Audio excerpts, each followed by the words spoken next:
శ్రీ సత్యసాయి జిల్లా రొద్దం మండలంలోని పలు గ్రామాల్లో మాజీ మంత్రి ఉషశ్రీ చరణ్ పర్యటించారు.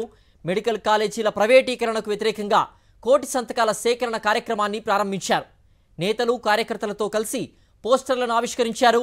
మెడికల్ కాలేజీల ప్రైవేటీకరణకు వ్యతిరేకంగా చేపట్టిన కోటి సంతకాల సేకరణకు అన్ని పార్టీలు కలిసి రావాలని పిలుపునిచ్చారు. ప్రజా ఉద్యమంతో కూటమి ప్రభుత్వం కళ్ళు తెరవాలన్నారు ఉషశ్రీ చరణ్.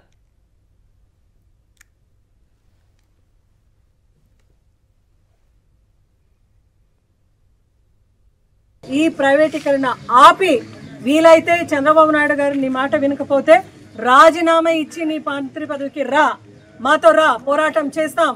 పోరాటం చేసి ఈ ఒక మెడికల్ కాలేజీని గవర్నమెంట్ విధానంలో జరిపేట్లా ప్రజలకు అంకితం చేస్తాం. ఇక్కడ ఎక్కడన్నా సవిత మళ్ళా అదే ధోరణిలో చేసి ప్రైవేటీకరణ చేసే ఒక భాగంలో నువ్వేమైనా పని చేసి ముందుకు వస్తే నీ రాజకీయ సమాధి ప్రతి ఒక్క ఇటుక కూడా ప్రతి పంచాయతీలో ప్రతి సంతకంతో కట్టున్నామని నీకు హెచ్చరిస్తూ మరొకసారి ప్రైవేటీకరణ వద్దు.